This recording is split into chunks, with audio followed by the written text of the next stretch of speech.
ก3วินาทีมีคนเป็นโรคสมองเสื่อมและมากกว่า55ล้านคนในโลกนี้กำลังเผชิญปัญหานี้อยู่เซลล์สมองค่อยๆตายลงเนื้อสมองก็จะเหี่ยวลงเริ่มมีหลงลืมเริ่มมีคิดช้าตัดสินใจผิดพลาดนึกคำไม่ออกหรือลืมที่ไม่ควรลืมเอากุญแจรถไปแช่ไว้ในช่องฟรีซเข้าห้องครัวมาจะมาทำอะไรวะโรคซึมเศร้ากับโรคสมองเสื่อมมีความเชื่อมโยงกันอย่างไม่น่าเชื่ออันนี้มันจริงไหมคะจริงครับการอยู่คนเดียวไม่ได้เข้าสังคมก็จะมีโอกาสพัฒนาไปเป็นภาวะสมองเสื่อมเนี่ยได้มากกว่าคนที่เขามีโซเชียลปกติซึมเศร้าเนี่ยเป็นความเสี่ยงของภาวะสมองเสื่อมมันมีสิ่งหนึ่งป้องกันสมองเนาะจากการเป็นโรคอัลไซเมอร์สิ่งนั้นก็คือเวลาเราไปร้านสะดวกซื้อน้ำดื่มวิตามินแร่ธาตุบำรุงสมองไอ้พวกเนี้ยมันมีประโยชน์จริงไหมคะถ้าคนนั้นเขาขาดวิตามินนั้นอยู่มันจะได้ประโยชน์เต็มๆแต่ว่าถ้าสมมติว่าวิตามินต่างๆแล้วเขาพอแล้วกินเข้าไปก็คือเหมือนกินน้ำขับกับปัสสาวะออกไปคนไข้บอกว่าไม่ได้กินแต่จริงๆคนไข้กินไงอยู่ๆมือเท้าชามือความรู้สึกผิดปกติเพราะเขากินเยอะเกินไปในไวน์มันช่วยต้านแก่การกินไวน์เล็กๆมันช่วยบำรุงสมองบ้างไหมคะจริงๆอันนี้ดีมีประโยชน์แต่ว่าการกินมากเกินไปกินไวน์เกิน3 ขวดหรือว่าเบียร์ประมาณ20 กระป๋องต่อสัปดาห์นี่ก็จะมีผลต่อสมองหลัง40สมองจะเล็กลงไหมความเร็วในการคิดทักษะในการคำนวณจะลดลงแน่นอนแต่ว่าสิ่งที่มันเพิ่มขึ้นเนี่ยก็มีเช่นพรุ่งนี้แบบกำลังจะสอบพรุ่งนี้ฉันต้องไปพรีเซนต์งานทำให้สมองฉันลดเล่นจำได้ดีเราจะมีทริคหรือสกิลยังไงที่ทำให้ความจำเนี่ยเราดีขึ้นได้บ้างไหมคะมันก็จะมีวิธีการที่ทำให้เราช่วยจำได้ 4-6 อย่างแรกก็คือสวัสดีค่ะยินดีต้อนรับสู่ Doctor's Talk Podcast ที่หมอและผู้เชี่ยวชาญด้านสุขภาพจะมาคุยประเด็นเรื่องสุขภาพต่างๆอยู่กับหมอเอมมี่แพทย์ผู้เชี่ยวชาญด้านเวชศาสตร์ป้องกันวันนี้นะคะอยากจะมาพูดคุยอวัยวะที่มีความสำคัญกับร่างกายเรามากแต่ว่าเราอาจจะชอบละเลยมันเพราะว่าเรามองไม่เห็นมันหรือจับต้องมันไม่ได้นั่นก็คือสมองมีน้ำหนักเพียงแค่ 2% ของร่างกายทั้งหมดแต่มันใช้พลังงานออกซิเจนมากถึง 20% ของอวัยวะทั้งหมดแปลว่าสมองนั้นมีความจำเป็นกับเรามากพวกเราส่วนใหญ่มักคิดว่าสมองเมื่อเราเติบโตขึ้นแล้วเป็นวัยรุ่นสมองก็จะหยุดพัฒนาแต่จริงๆแล้วไม่ใช่เลยไม่ว่าจะเป็นการทดลองในสัตว์หรือการทดลองในคนไข้เรามักเห็นว่าสมองมีการพัฒนาอยู่เสมอฉะนั้นวันนี้เราก็เลยอยากมาเชิญพูดคุยเกี่ยวกับเรื่องของสมองได้เชิญอาจารย์ผู้เชี่ยวชาญเข้ามาเพื่อที่จะได้แนะนำเราว่าเราควรจะป้องกันและดูแลสมองเราอย่างไรค่ะขอแนะนำอาจารย์ตูนค่ะสวัสดีครับผมนายแพทย์กิตติทัศน์บุญเจริญนะครับเป็นหมอสมองหรือเรียกว่าอายุรแพทย์ประสาทวิทยานะครับในโรงพยาบาลแล้วก็เรียกกันว่านิวโรเมดครับผมเชี่ยวชาญเรื่องโรคอัลไซเมอร์แล้วก็ภาวะสมองเสื่อมนะครับปัจจุบันประจำอยู่ที่แผนกประสาทวิทยานะครับที่โรงพยาบาลพญาไท1แล้วก็เป็นอาจารย์พิเศษครับผมที่คลินิกความจำที่โรงพยาบาลจุฬาลงกรณ์สภากาชาดไทยครับยังไงวันนี้ก็ขอบคุณนะคะหมอตูนมากๆเลยนะคะที่มารายการ Doctor's Talk เรารู้ว่าเรื่องสมองเนี่ยค่ะเป็นอะไรที่แบบมันสำคัญแต่มันก็มีความซับซ้อนมากๆนะคะแล้วก็คิดว่ามีผู้ชมหลายคนนะคะที่อยากเข้าใจกับเรื่องสมองมากขึ้นสมองเนี่ยอย่างที่เรารู้กันก็คือว่ามันช่วยให้เราเนี่ยค่ะมีความทรงจำนะคะที่ดีเนาะการตัดสินใจความรู้สึกอะไรต่างๆเนี่ยค่ะใช้สมองหมดเลยแต่มันค่อนข้างซับซ้อนมากคราวนี้ก่อนที่เราจะไปคุยเรื่องโรคต่างๆนะคะหรือการพัฒนาสมองเนี่ยอยากให้อาจารย์ตูนเนี่ยค่ะช่วยแนะนำนิดนึงนะคะว่าสมองเราเนี่ยประกอบด้วยอะไรบ้างยินดีมากๆเลยครับวันนี้ไหนๆที่จะต้องมาพูดเรื่องของสมองเนี่ยค่ะวันนี้ผมเตรียมอุปกรณ์มาด้วยนะครับนั่นก็คือโมเดลสมองอันนี้เลยนะครับเดี๋ยวจะเอาไว้ข้างหน้าได้เลยค่ะได้ครับอันนี้เนี่ยก็จะเป็นสมองของเรานะครับมาดูกันนะครับว่ามันส่วนประกอบด้วยอะไรบ้างนะครับผมให้ดูตรงนี้ก่อนนะครับก็หลักๆก็จะประกอบด้วย3ส่วนนะครับใหญ่ๆนี้ทั้งหมดเลยนะครับเรียกว่าสมองใหญ่หรือซีริบรัมนะครับเล็กๆสีเขียวนะครับเล็กลงมานะครับเรียกว่าสมองน้อยหรือว่าซิริเบลลัมนะครับแล้วก็ส่วนขาวๆที่เป็นก้านๆเนี่ยนะครับเราเรียกว่าก้านสมองนะครับวันนี้ก็อาจจะขอพูดเยอะหน่อยในเรื่องของสมองใหญ่นะครับก็คิดว่าทุกคนน่าจะสนใจเพราะว่ามันมีหน้าที่หลากหลายนะครับสมองใหญ่ก็ขอแบ่งเอาเป็น4ส่วนย่อยๆนะครับส่วนที่สำคัญที่สุดก็น่าจะเป็นส่วนหน้านะครับก็จะเห็นว่ามีสีครีมสีเหลืองสีแดงนะครับก็เป็นสมองส่วนหน้านะครับส่วนนี้น่าจะเกี่ยวข้องกับความฉลาดหลักแหลมนะครับการตัดสินใจนะครับการแก้ปัญหานะครับแล้วก็เรื่องของ การใช้ภาษาพูดความเร็วในการพูดนะครับเรื่องของการยับยั้งชั่งใจเรื่องของพฤติกรรมความเห็นอกเห็นใจนะครับใช้สมองส่วนหน้าทั้งหมดนะครับส่วนที่2ก็จะเห็นเป็นสีน้ำเงินสีม่วงนะครับแล้วก็สีออกครีมข้างหลังนะครับส่วนสีน้ำเงินเนี่ยเป็นบริเวณที่รับรู้เรื่องความรู้สึกนะครับสองข้างเนาะแต่ว่ามันก็จะสลับซ้ายขวาใช่ไหมครับแขนขาข้างขวาก็รับรู้ความรู้สึกด้วยสมองซ้ายนะแขนขาข้างซ้ายก็รับรู้ความรู้สึกด้วยสมองขวานะครับส่วนสีม่วงสีเหลืองเนี่ยก็จะเกี่ยวข้องกับเรื่องของ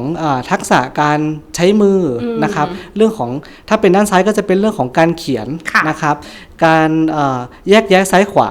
นะครับแล้วก็การคำนวณนะครับส่วนข้างขวาเนี่ยก็จะเป็นลักษณะของการแต่งตัวนะครับการกะระยะทางอะไรแบบนี้นะครับส่วนถัดไปนะครับส่วนที่3ของสมองใหญ่นะก็คือข้างหลังส่วนหลังเรียก occipital lobe ก็มีหน้าที่เกี่ยวกับการแปลความหมายของภาพนะครับการกะระยะทางนะครับแล้วก็ส่วนที่สำคัญอีกส่วนหนึ่งที่ต้องพูดวันนี้เลยนะครับก็คือสมองส่วนล่างนะก็จะเห็นเป็นคล้ายๆกับถุงมืออย่างนี้เนาะซ้ายแล้วก็ขวานะครับด้านซ้ายเนี่ยเกี่ยวข้องกับภาษา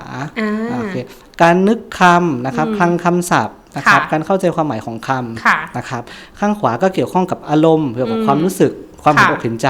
อะไรแบบนี้นะครับโอเคทีนี้สมองใหญ่จบไปนะครับสมองน้อยก็จะมีหน้าที่เกี่ยวกับการทรงตัวนะครับการกะระยะนะครับการก้าวเดินนะครับส่วนก้านสมองก็จะ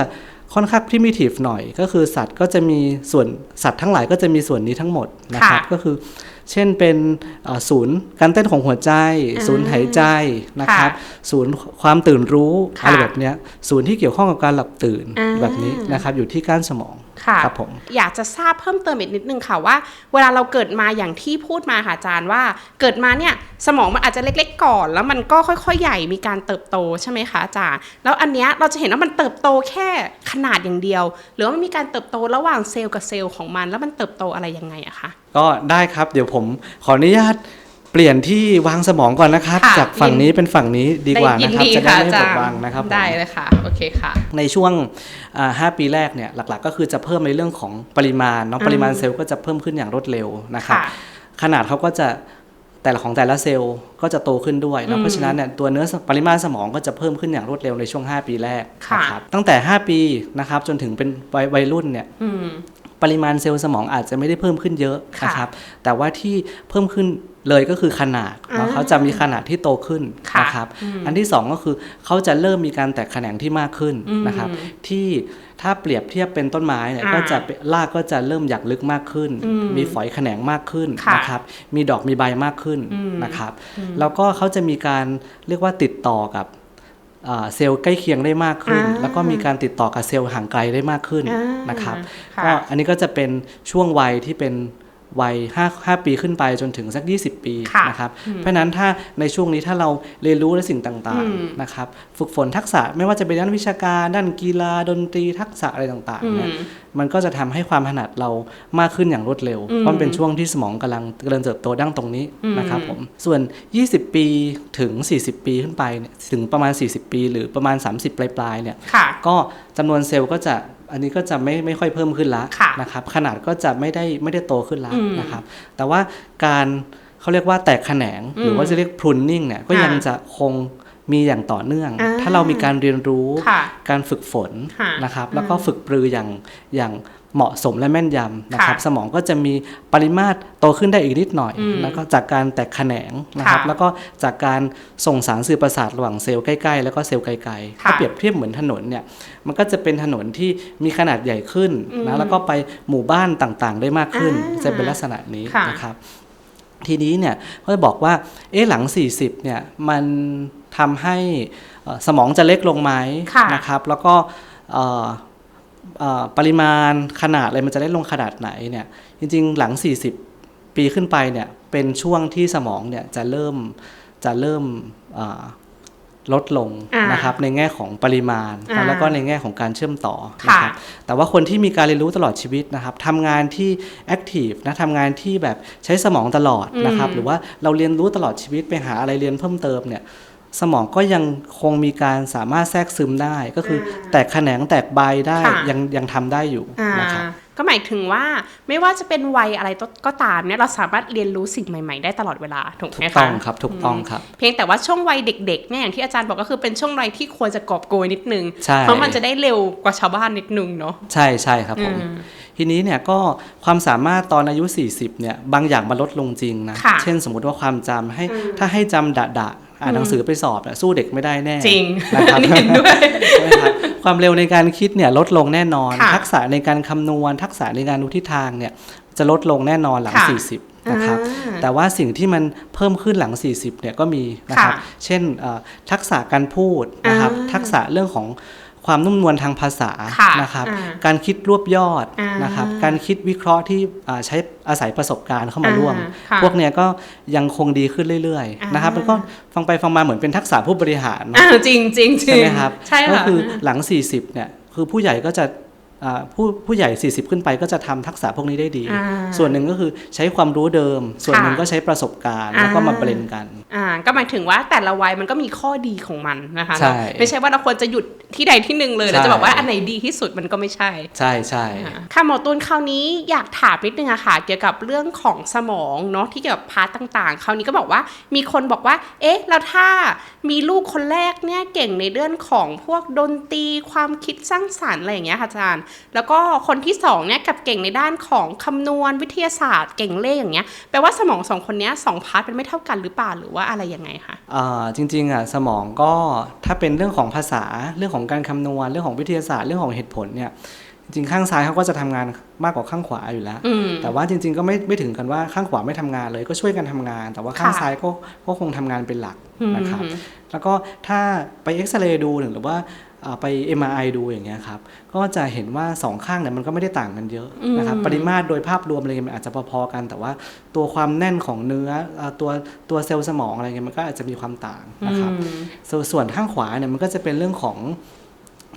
สุนทรีศิลปะอะไรเป็นความคิดสร้างสรรค์อะไรเป็นลักษณะนั้นครับผมก็แปลว่าจริงๆแล้วเนี่ยเราควรที่จะทำกิจกรรมที่มันส่งเสริมทั้ง2พาร์ทไหมคะอาจารย์หรือว่ายังไงเพื่อที่มันจะได้เขาเรียกว่าเติมเต็มไปด้วยกันเนาะใช่ครับก็ควรจะ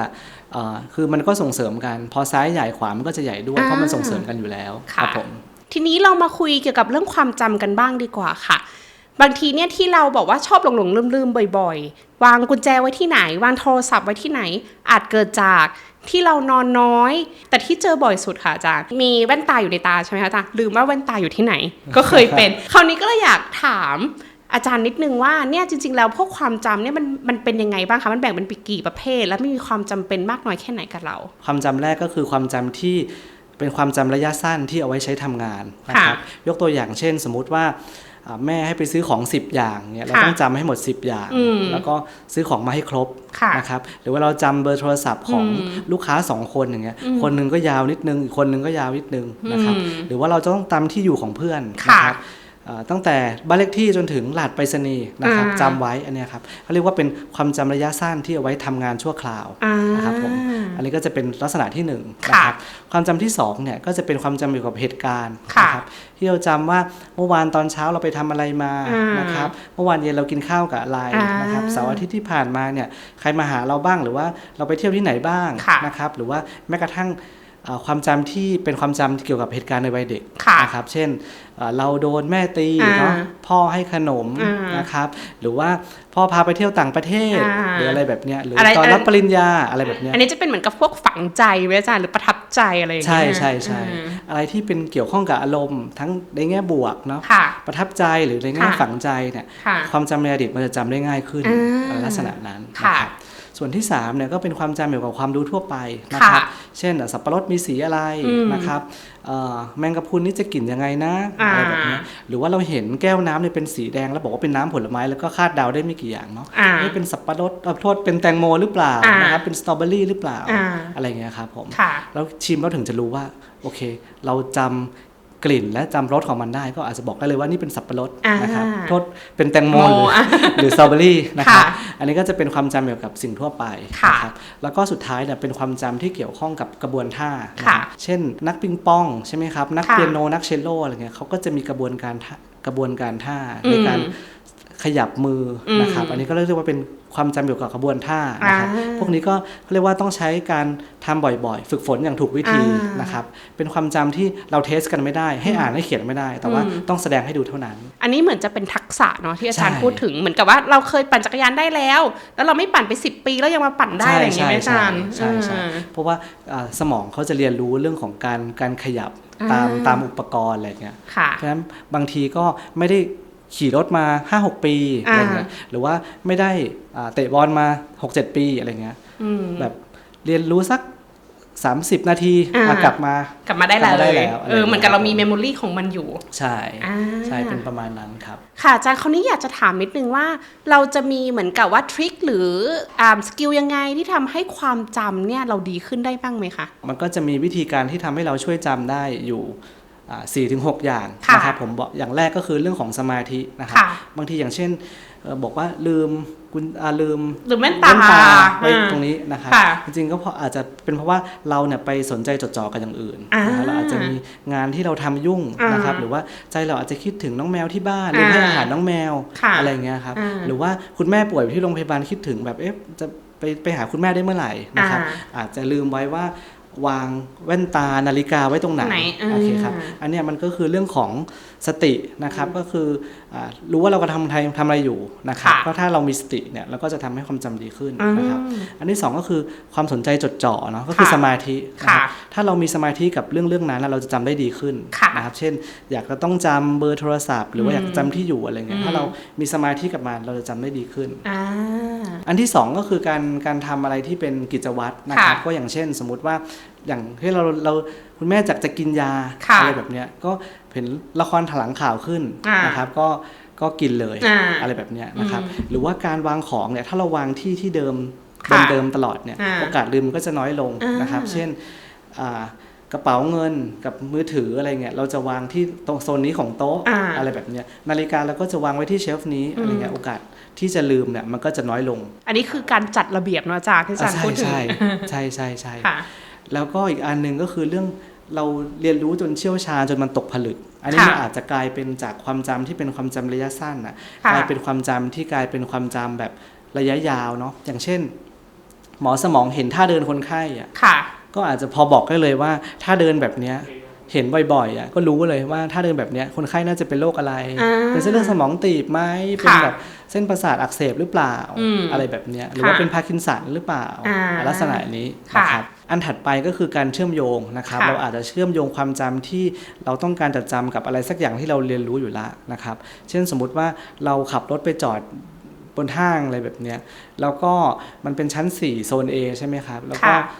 เป็น 4A แล้วบางส่วนอาจจะจำยากก็เลยไปเชื่อมโยงกับกระดาษ A4 ก็เป็น A4 4A อะไรแบบเนี้ยครับผมก็จะเป็นลักษณะที่ทำให้จำดีขึ้นนะครับอีก2อย่างที่พอช่วยได้นะครับอันนึงก็คือว่าเราต้องจดบันทึกนะพยายามถ้าสมมติว่าเช่นมีวันนัดนะมีกิจกรรมที่ต้องทำแบบเป็นพิเศษเลยแล้วลืมไม่ได้ก็อาจจะต้องจดบันทึกอาจจะเป็นจดในสมุดก็ได้หรือว่าเมมไว้ใน calendar ได้ครับผมหรือลักษณะของการที่ไม่ทำอะไรเลยแต่ว่ามีเพื่อนอยู่ใกล้ๆเธอช่วยเราจำหน่อยเตือนฉันหน่อยอะไรก็จะเป็นลักษณะที่ทำให้เราช่วยจำได้ดีขึ้นเป็นลักษณะนั้นได้นะครับนอกจากนี้เนี่ยถ้าเราอยากจะจำดีขึ้นน่ะก็ชีวิตประจำวันพื้นฐานเราควรต้องดีด้วยนะครับเช่นนอนหลับให้เพียงพอเนาะ6-8 ชั่วโมงต่อวันกินข้าวให้พอเหมาะพอดีนะครับกินมากไปเลือดก็ไปลงท้องเยอะใช่ไหมครับตอนบ่ายๆก็อาจจะเริ่มแบบเหมือนง่วงอะไรเงี้ยก็ทำให้สิ่งที่เข้าไปมันก็หลุดออกไปได้ง่ายขึ้นอะไรแบบนั้นนะครับหรือว่าอยู่ในอุณหภูมิที่เหมาะสมอะไรแบบนี้สุขภาพกายสุขภาพใจดีความจำเราก็จะดีขึ้นครับผมทีนี้เนี่ยมันก็จะมีอะไรบางอย่างที่เราก็ไม่ได้ตั้งใจจำนะครับแต่ว่ามันจำเข้าไปได้เองนะครับผมก็ยกตัวอย่าง2อันละกันนะครับอันแรกก็คือว่าอะไรที่มันมีอารมณ์เข้ามาเกี่ยวข้องเหมือนเมื่อกี้ที่คุณหมอเอมมี่พูดนะครับเช่นสมมติว่าถ้าตอนเด็กอ่ะเราโดนคุณครูตีด้วยเรื่องปัญหาอะไรสักอย่างนะครับไม่ทำกันบ้านอะไรแบบเนี้ยเราก็อาจจะจำเหตุการณ์นั้นได้ว่าเราจะไม่ทำแบบนั้นอีกเราจะไม่ทำกันบ้านเราจะต้องทำกันบ้านละเพราะว่าเราก็ กลัวว่าจะโดนตีอย่างนั้นอีกอะไรแบบนี้มันก็จะเป็นเหตุการณ์ที่ทำให้เป็นฝังใจนะครับหรือว่าความยินดีปรีดาเช่นลูกรับปริญญาแล้วลูกเรียนจบคุณพ่อคุณแม่ก็ปรับปลื้มใจนะครับเป็นอัลไซเมอร์ไป 4-5 ปีก็ยังคงจำเหตุการณ์นั้นได้อยู่เพราะเป็นเหตุการณ์ที่มีความประทับใจนะครับมันก็จะผ่านสมองส่วนที่เรียกว่าอะมิกดาลาสมองส่วนนั้นมันเกี่ยวข้องกับอารมณ์นะครับมันก็จะทำให้เราจำดีขึ้นนะครับแล้วก็อีกอันก็คือเรื่องของความโดดเด่นนะครับบางทีเนี่ยเราไปซื้อสมมติไปซื้อดอกไม้หรือซื้ออะไรดีเคสโทรศัพท์มือถือในโซนที่แบบทุกร้านเป็นมือถือหมดอะไรแบบเนี้ยแต่ว่ามีร้านหนึ่งก็คือแม่ค้าใส่หมวกสีแดงตลอดแล้วก็แบบพูดเสียงดังๆเสียงแจ๋นๆหน่อยก็จะรู้สึกว่าจำร้านนี้ได้รู้สึกว่ายังไงก็แบบสนใจร้านนี้อยากจะไปซื้อร้านนี้นะครับเพราะว่ามันมีความโดดเด่นแล้วก็แตกต่างเลยทำให้เราจำได้อะไรแบบนี้ก็แปลว่าจริงๆแล้วเนี่ยความจำเรามันก็ค่อนข้างเกี่ยวข้องกับอารมณ์ค่อนข้างเยอะเหมือนกันเนาะอาจารย์เนาะเนาะเพราะว่าไม่ว่าอาจารย์พูดถึงว่าลักษณะในการโดดเด่นความชอบความอะไรนะเขาเรียกว่าชอบไม่ชอบต่างๆเนี่ยมันเกี่ยวข้องกับความจำเราค่อนข้างเหมือนกันใช่ครับผม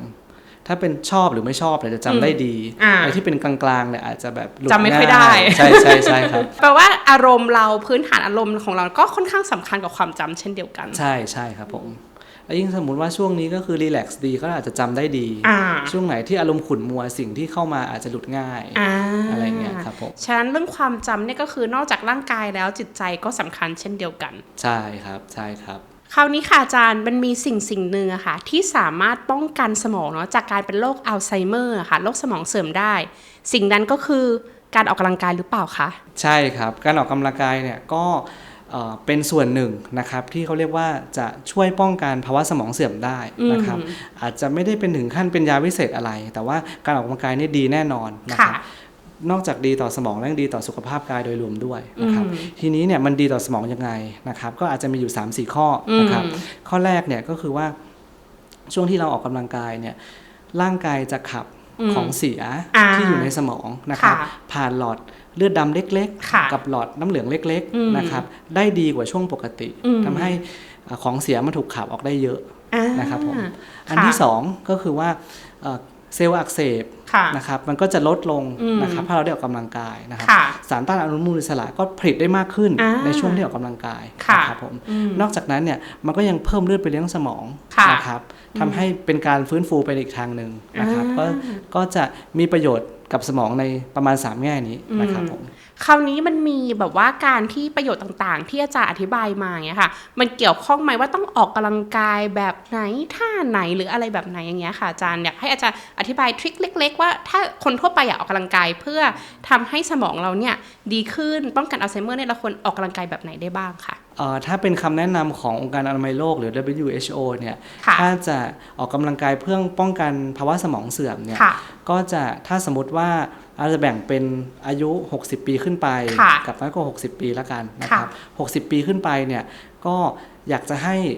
150นาทีต่อสัปดาห์นะครับด้วยความหนักแบบปานกลางนะครับความหนักแบบปานกลางสำหรับผู้สูงอายุนี่คืออะไรเช่นอาจจะเป็นลักษณะของการเดินนะครับการเต้นรำง่ายๆนะครับทำสวนง่ายๆอะไรแบบนี้ก็คือความหนักแบบปานกลางก็คือให้พอพูดได้เป็นประโยคเป็นลักษณะนั้นหรือว่าถ้าจะเป็นเอานาฬิกามาวัดก็อาจจะเป็นลักษณะเป็นโซน3นะครับถ้าอายุน้อยกว่า60ปีแล้วก็ออกหนักขึ้นได้อีกนิดนึงที่จะเป็นโซน3นะครับก็ถ้าเป็นน้อยกว่า60ปีเนี่ยก็จะให้ออกประมาณ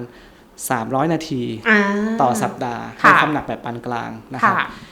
ถ้าเป็นแอโรบิกได้ก็จะยิ่งดีก็คือวิ่งปั่นจักรยานว่ายน้ำลักษณะแบบนี้นะครับอันที่2ถ้าจะออกแบบวิกอรัสก็คือออกด้วยความหนักหน่วงที่มากขึ้นก็คือ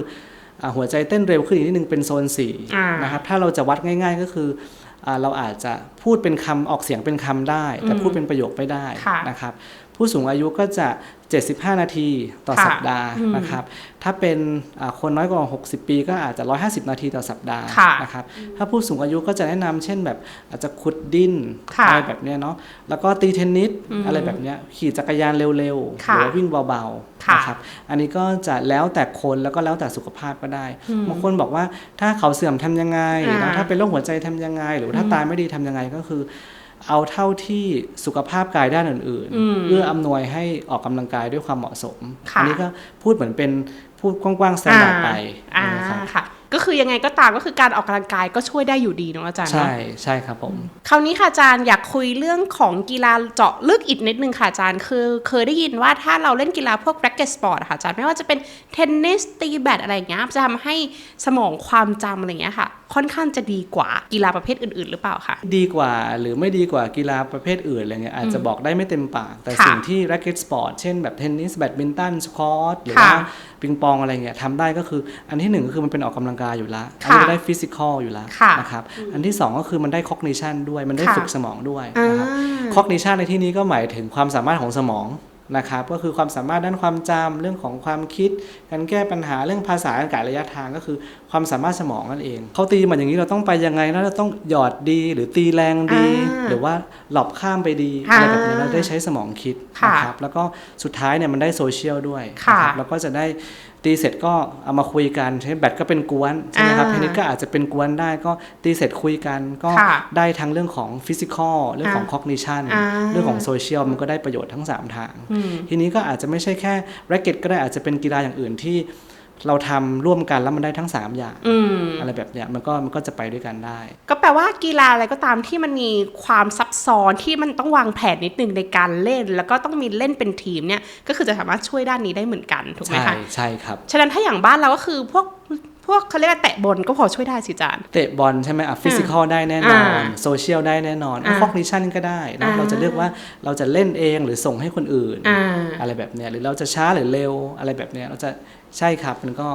ก็เป็นได้ทั้งโซเชียลฟิสิกอลแล้วก็คอกนิชั่นแปลว่าถ้าเทียบนั่นก็คือเล่นเป็นทีมแล้วก็อะไรที่มันซับซ้อนหน่อยก็จะดีกว่าเล่นเดี่ยวๆคนเดียวที่ไม่ต้องคิดอะไรเยอะเล่นเดี่ยวจริงๆก็คิดเยอะเหมือนกันนะเช่นแบดตีเดี่ยวอย่างเงี้ยมันก็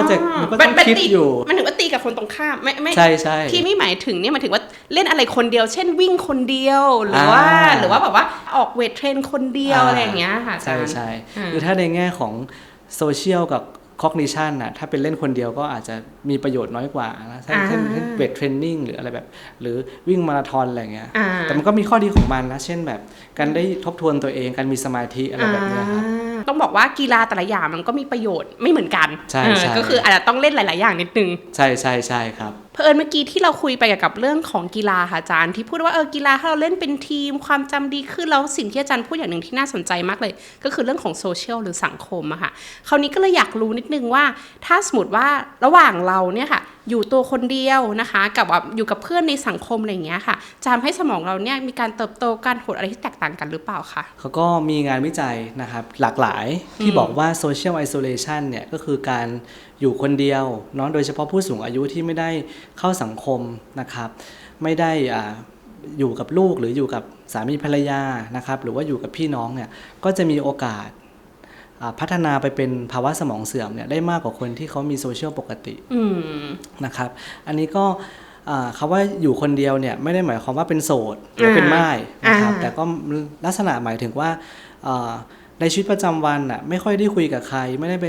สังสรรค์กับใครนะครับแต่ว่าถ้าเราเป็นโสดเป็นม่ายนะครับแต่ว่าเราได้แบบทำงานสังคมนะครับหรือว่าไปคุยกับข้างบ้านตลอดโทรคุยกับลูกตลอดวิดีโอคอลลูกตลอดนะครับหรือว่าสามีทำงานพักคนละที่จริงแต่ว่าได้เจอกันเสาร์อาทิตย์หรืออะไรแบบนี้หรือว่าเราไปเยี่ยมกันทุกเสาร์อาทิตย์อะไรแบบนี้อันนี้ก็ไม่ได้นับเป็นการเรียกว่าโซเชียลไอโซเลชันหรือว่าแยกออกจากสังคมนะครับ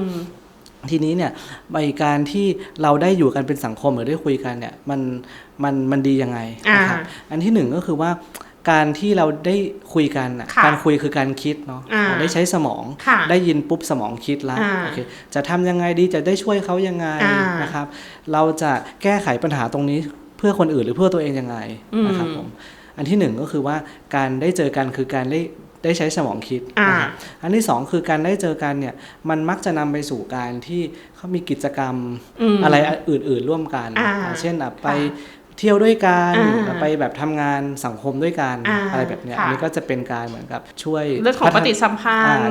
ความจำการวางแผนอะไรต่างๆใช่ไหมคะช่วยพัฒนาสมองในจุดนี้ใช่ครับผมก็แปลว่าจริงๆแล้วเนี่ยเรื่องของการที่ อยู่โดดเดี่ยวและเดียวดายในคำว่าเดียวดายเนาะก็คือมีความสำคัญเกี่ยวกับเรื่องของความจำแล้วก็การทำงานของสมองค่อนข้างเยอะทีเดียวใช่ใช่ก็จริงๆมนุษย์เราเป็นสัตว์สังคมเนาะแล้วก็แบบว่าจำเป็นที่ต้องแบบว่ามีอินเทอร์แอคชั่นการไปสัมพันธ์กับคนอื่นอะไรคนอื่นอย่างเงี้ยค่ะอันที่อาจารย์อธิบายมาเนี่ยก็คือเห็นภาพมากก็มันดีบ้าแต่จริงๆแล้วเนี่ยมันก็มีงานวิจัยว่าถ้าเราอย่างเงี้ยค่ะแค่ออกจากบ้านเนาะแล้วก็ไปซื้อกาแฟมาแก้วนึงเงี้ยค่ะแล้วก็ได้แค่พูดคุยอะไรเงี้ยมันก็มีปฏิสัมพันธ์กับคนอื่นละก็ทำให้สมองเราเนี่ยได้มีการพัฒนาแล้วการได้ใช้ตลอดเวลาหรือว่าเราออกจากบ้านแล้วจำเป็นต้องเหมือนกับว่าโทรสั่ง Delivery ไปซักผ้าหยอดเหรียญอะไรอย่างเงี้ยค่ะก็ทำให้เรามีปฏิสัมพันธ์ละไม่จำเป็นต้องมีเพื่อนฝูงมากๆก็ได้แต่ขอให้ได้ก้าวออกจากบ้านคราวนี้ก็มีดูจากในงานวิจัยเหมือนกันอาจารย์เพราะมันมีประเด็นสำคัญว่าในญี่ปุ่นนะคนแก่ส่วนใหญ่อะมักจะอยู่คนเดียวเนี่ยเขาก็เลยว่าจะทำยังไงดีให้แบบว่าคนแก่เหล่านี้มีปฏิสัมพันธ์กับคนอื่นเขาก็เลยใช้ AI เข้ามาช่วยก็ปรากฏว่า AI เหล่านั้นน่ะกลายเป็นเพื่อนที่ดีของคนแก่ด้วยซ้ำเพราะว่ามีการพูดกันมีการตอบสนองกันอย่างเงี้ยค่ะก็เลยบอกว่าจริงๆการ social interaction อาจจะไม่จำเป็นต้องมีเพื่อนฝูงเยอะก็ได้แต่ขอให้คนไข้เหล่านั้นมีปฏิสัมพันธ์กับอะไรสักอย่างได้ออกจากบ้านบ้างได้คุยกับเพื่อนบ้างก็ได้อย่างเงี้ยค่ะก็คิดว่าคนไข้เหล่านี้น่าจะมีอะไรที่ดีขึ้นนอกจากเรื่องของที่เรื่องโซเชียลแล้วค่ะอาจารย์มีอีกอันนึงที่ช่วงนี้ค่อนข้างเป็นฮิตฮอตที่เราเห็นในทางโซเชียลค่อนข้างเยอะเลยค่ะอาจารย์คือการทำไอซ์บาร์ค่ะอาจารย์ก็คือบอกว่าไอซ์บาร์เนี่ยหมายถึงว่าการที่เราเอาตัวเราแช่ในถังน้ำแข็งเนาะเย็นๆแล้วเขาบอกว่าอุณหภูมิเนี่ย0 องศาแล้วก็แช่ประมาณสักแบบ2 นาทีอะไรอย่างเงี้ยค่ะอาจารย์แล้วเขาบอกว่ามันช่วยเรื่องของการทำงานของหัวใจหลอดเลือดของสมองด้วยอันนี้มันเป็นยังไงอะคะอาจารย์จริงมันก็จะมี2 อันใช่ไหมครับอันแรกก็คือโคลด์ชาวเวอร์ก็คืออาบน้ำเย็นที่อุณหภูมิต่ำกว่า15 องศานะครับแล้วก็ไอซ์บาร์ที่เหมือนหมอมีพูดไปก็คือว่าเอาตัวยกเว้นแค่คอกับหัวไปจุ่มลงไปในน้ำแข็งน้ำผสมน้ำแข็งนะครับจริงก็หลักการมันก็คือเหมือนเขาเรียกว่าคล้ายๆกับเทอราพิวติกไฮโปเทอร์เมียก็คือให้ร่างกายอยู่ในโหมดประหยัดพลังงานนะครับเพราะฉะนั้นสมองก็จะสร้างของเสียสร้างสารพิษลดลงนะครับก็จะมีเหมือนกับให้สมองได้เซฟเอเนอร์จีมากขึ้นนะประโยชน์ของสมองก็จะเป็นลักษณะนั้นนะครับบางการวิจัยก็บอกว่ามันก็อาจจะมีการเพิ่มสารบางอย่างที่เป็นช่วยในการเจริญเติบโตของเซลล์เช่นสาร BDNF นะครับในช่วงที่มีการจุ่มไอซ์บาร์เนาะแต่ว่ามันก็เป็นในช่วงระยะเวลาสั้นๆนะครับถามว่าทีนี้ถ้าใครจะทำได้บ้างคนสุขภาพดีอายุไม่เยอะวัยรุ่นอะไรแบบเนี้ยทำได้ผมว่าไม่มีปัญหาแต่ว่าถ้าเป็นผู้สูงอายุหรือว่าถ้าคนมีโรคประจำตัวเยอะๆหรือว่ากลุ่มเปราะบางเนี่ยไปแช่น้ำแข็งเนี่ยโอกาสที่มีความเสี่ยงก็เยอะนะเพราะว่าทำให้อุณหภูมิลดลงต่ำเร็วก็อาจจะมีผลต่อหัวใจนะครับหรือบางรายก็สามารถถ้าแช่นานๆเกินไปแล้วขึ้นไม่ทันก็อาจจะหัวใจหยุดเต้นได้จากการที่อุณหภูมิร่างกายโดยภาพรวมมันต่ำเกินไปอย่างนี้ครับผมแต่ถ้าส่วนตัวเองถ้าผู้สูงอายุมาปรึกษาอะไรเงี้ยจะไม่ได้ค่อยแนะนำจุดนี้เท่าไหร่ค่ะเพราะว่ามันเปราะบางเนอะอาจารย์เนาะใช่ใช่แต่ว่าสมมติว่าถ้าเป็นทางคุณผู้ชมถ้าอยากไปแข็งแรงก็คือลองได้แต่ว่าอีกอันนึงนักกีฬาก็มีประโยชน์นักกีฬาก็มีประโยชน์ใช่ไหมอาจารย์อันนี้ขอถามอาจารย์นิดนึงนะคะอาจจะนอกเรื่องนิดนึงก็คืออย่างของฝั่งเวชศาสตร์ป้องกันแอนตี้เอจจิ้งแล้วแบบโอ้ยในไวน์มันมีสารเรสเวอราโทรนะช่วยต้านแก่เป็นสารอนุมูลอิสระอะไรประมาณนี้คราวนี้การกินไวน์เล็กๆอะไรอย่างเงี้ยค่ะอาจารย์ไม่ได้เยอะมากต่อวันเนี่ยมันช่วยบำรุงสมองบ้างไหมคะจริงๆอันนี้ดีนะครับมีประโยชน์ก็คือเขาบอกว่าการกินแอลกอฮอล์แต่พอเหมาะก็คือว่าสัปดาห์นึงไม่เกิน14 ยูนิตนะครับผมยกตัวอย่างเช่นสัปดาห์นึงกิน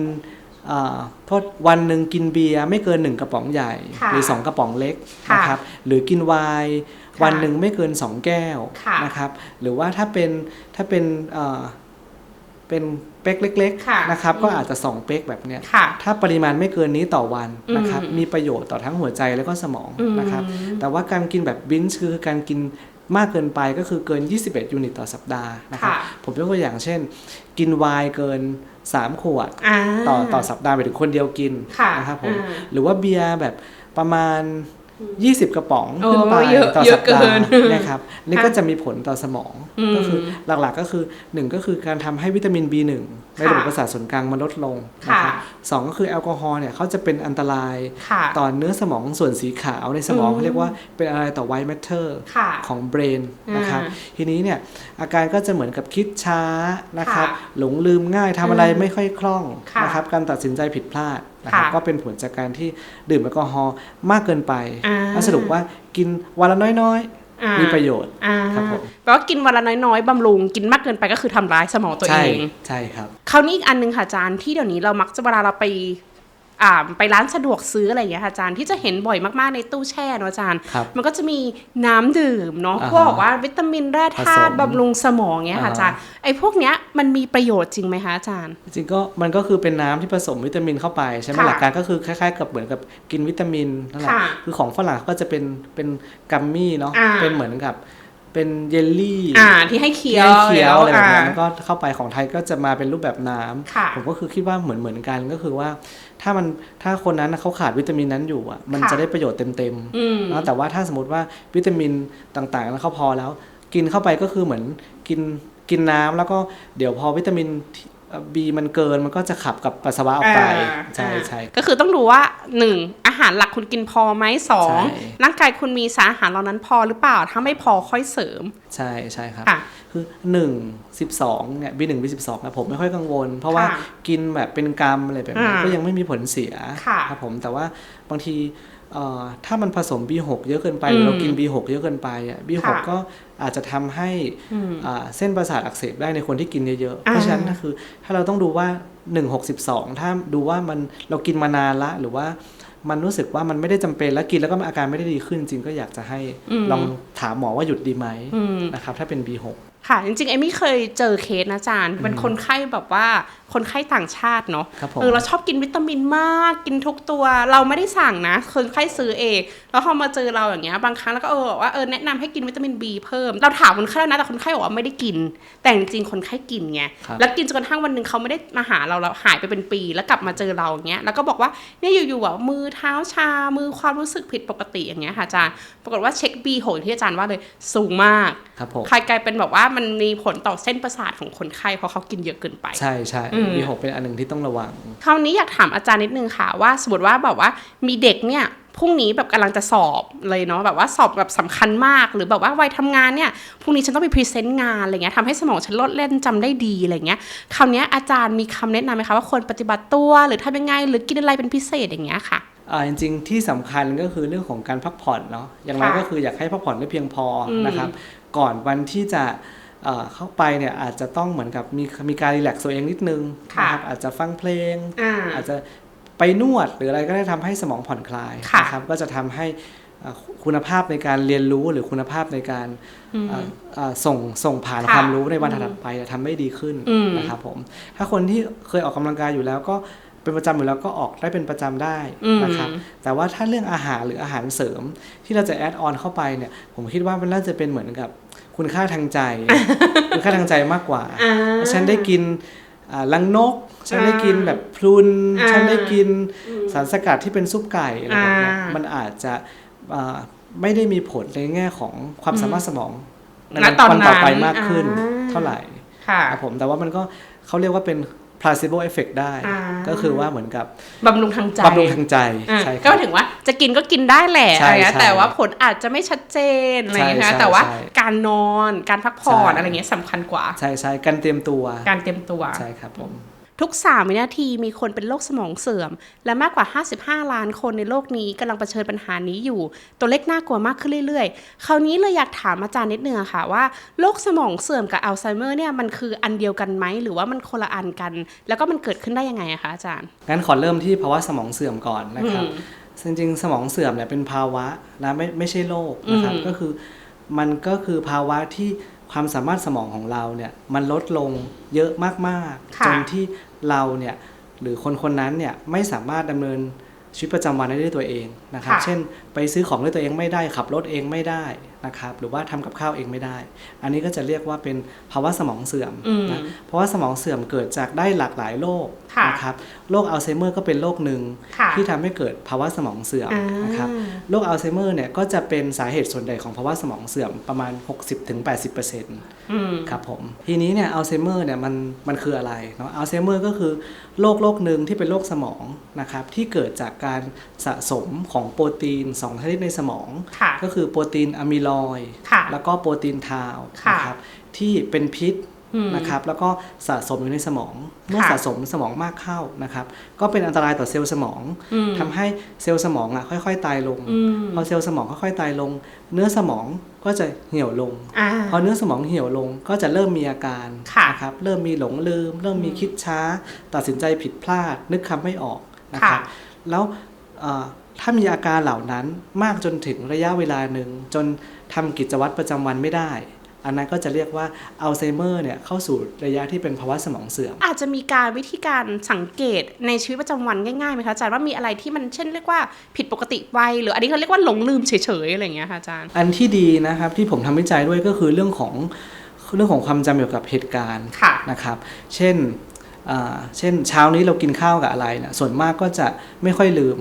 หรือถ้าลืมก็จะไม่ได้ลืมบ่อย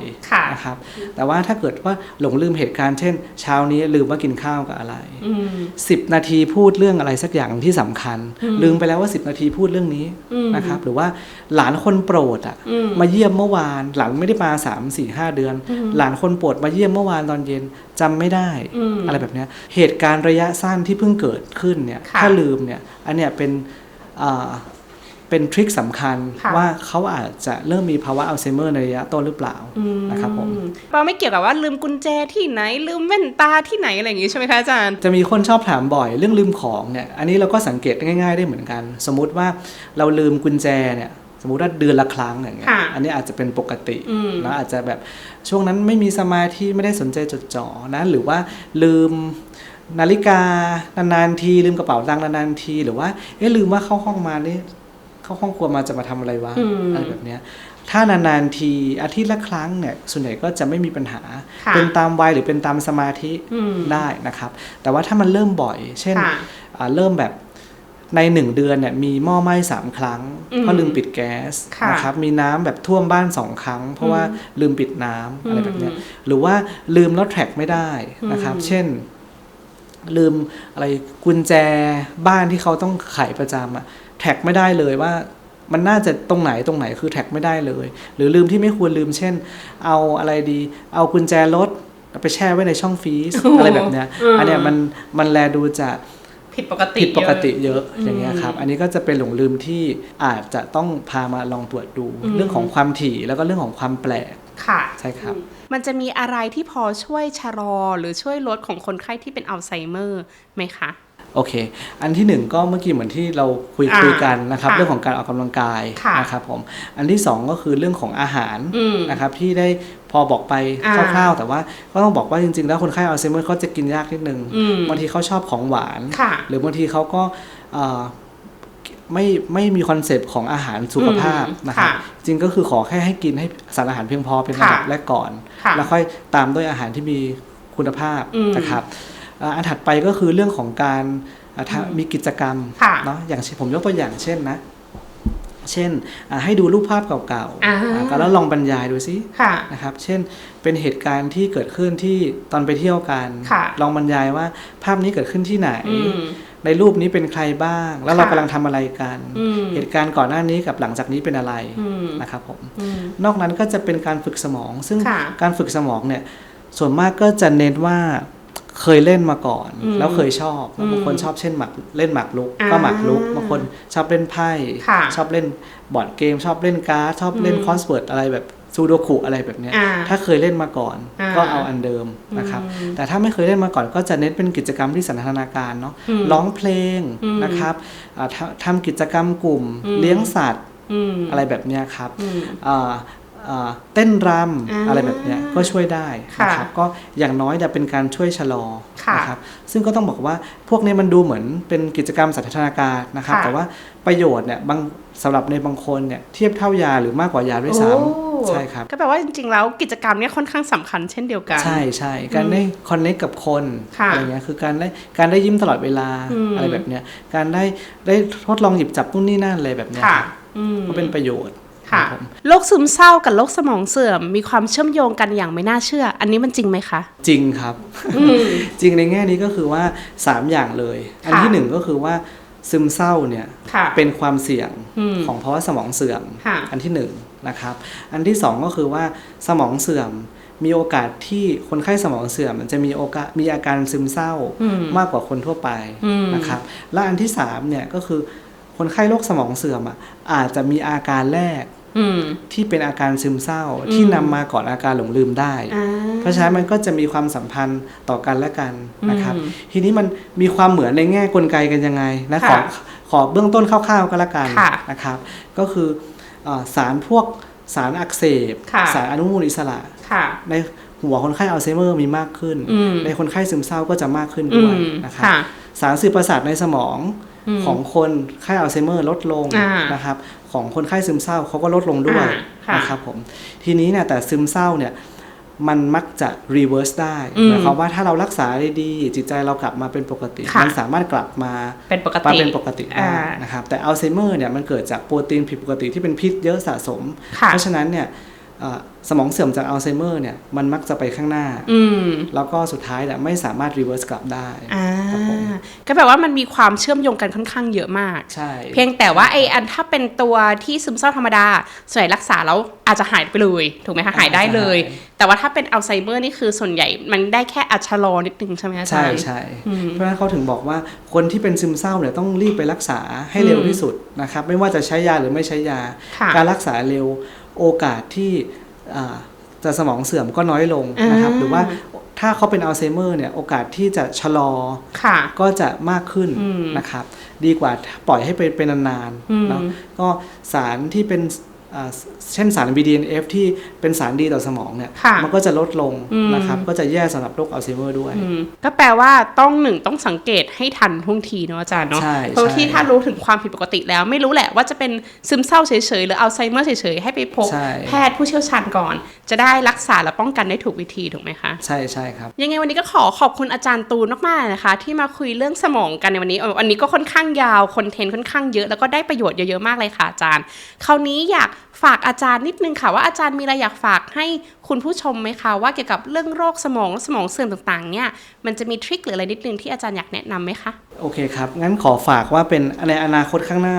นะครับเราจะวินิจฉัยอัลไซเมอร์กันยังไงละกันนะครับคือตอนนี้เนี่ยโลกพัฒนาไปเร็วมากเราสามารถตรวจโปรตีนที่สะสมเนี่ย